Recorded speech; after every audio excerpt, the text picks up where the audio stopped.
வணக்கம் நண்பர்களே, welcome to movie critic channel.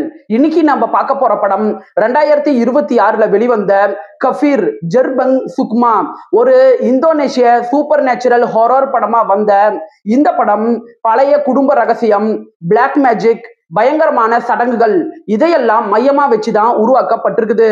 இந்த படம் நம்மள நடுங்க வச்சுச்சா? வாங்க ரிவ்யூக்குள்ள போலாம். கதை அப்படின்னு பார்த்தா 2018ல வெளிவந்த கஃபீர் பெர்சேகுடு டென்கன் சாத்தான் அப்படிங்கிற படத்தோட தொடர்ச்சியா தான் இந்த படம் இருக்குது. அந்த முதல் பாகத்துல ஒரு குடும்பமே சூனியத்துல இருந்து தப்பிச்சு வந்திருப்பாங்க. அந்த கதைக்களத்துல இருந்து 8 வருஷத்துக்கு அப்புறம் தான் இந்த கதைக்களம் நடக்குது. படத்துல ஸ்ரீ அப்படிங்கிற ஒரு அம்மா தன்னோட பிள்ளைகளோட அமைதியான ஒரு வாழ்க்கை வாழ்ந்துகிட்டு இருக்கிறாங்க. ஒரு நாள் ஸ்ரீயோட அம்மா அப்பா இவங்க 2 பேத்துக்கும் உடம்பு சரியில்லை அப்படிங்கிற ஒரு தகவல் அவங்களுக்கு கிடைக்குது. சோ அவங்க தன்னோட பிள்ளைகளை கூப்பிட்டுக்கிட்டு தன்னுடைய சொந்த ஊருக்கு திரும்ப போறாங்க.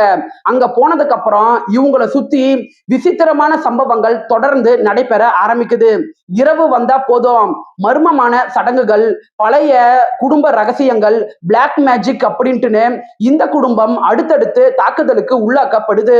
இதுக்கப்புறம் இந்த குடும்பத்துல நடக்கிற பிரச்சனைகளுக்கு காரணம் யாரு, இந்த குடும்பம் மறுபடியும் தப்பிச்சாங்களா இல்லையா அப்படின்னு சொல்றதுதான் படத்தோட மீதி கதையே.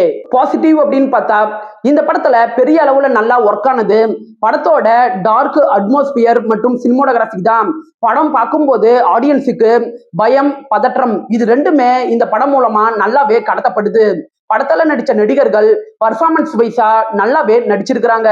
இந்த படத்துல வர அந்த ஃபேமிலி மெம்பர்ஸ் எப்படி எல்லாம் பயப்படுறாங்க அப்படிங்கிற ஒரு ஃபீலிங்ஸை இந்த படம் மூலம் நல்லாவே காட்டியிருக்கிறாங்க. இந்த படம் 1 மணி நேரம் 45 நிமிஷம் தான் இருக்கு. குயிக்கா உங்களால பார்த்து முடிக்க முடியும். ஜாப்பனீஸ் பிளாக் மேஜிக் சம்பந்தப்பட்ட சடங்குகளை நம்பகத்தன்மையோட நல்லாவே காட்டியிருக்கிறாங்க. ஹாரர் ரசிகர்களுக்கு ஸ்லோ பர்ன் ஸ்டைல் பிடிச்சிருந்துச்சுன்னா இந்த படம் அவங்கள இம்ப்ரெஸ் பண்றதுக்கான வாய்ப்பு நல்லாவே இருக்கு. குறைகள் அப்படின்னு பாத்தீங்கன்னா இந்த படத்துல ஜம்ப்ஸ்கேர் காட்சிகள் அப்படின்ட்டுன்னு பெருசா எதுவுமே கிடையாது. ஸோ ஃபாஸ்ட் பேஸ்டு ஹாரர் ரசிகர்களுக்கு இந்த படம் இம்ப்ரெஸ் பண்றதுக்கான வாய்ப்பு குறைவு.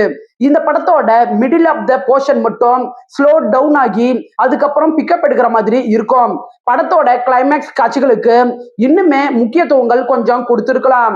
முதல் பாகம் பார்க்காம டைரக்டா நீங்க இந்த 2வது பாகம் பார்த்தீங்கன்னா சில காட்சிகள் மட்டும் புரிஞ்சிக்க கொஞ்சம் டைம் எடுக்க தான் செய்யுது.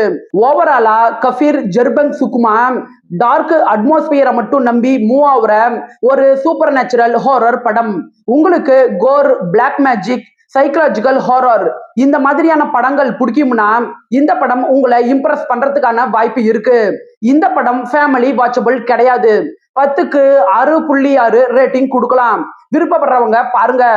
என்னோட ரிவ்யூ உங்களுக்கு பிடிச்சதுன்னா மறக்காம லைக் பண்ணி சப்ஸ்கிரைப் பண்ணுங்க. வேற ஏதாவது படத்தோட ரிவ்யூ வேணும்னா அந்த படத்தோட பெயரை கமெண்ட்ல பதிவிடுங்க. நாம வேற ஒரு வீடியோல சந்திக்கலாம். அது வரைக்கும் நன்றி, வணக்கம்.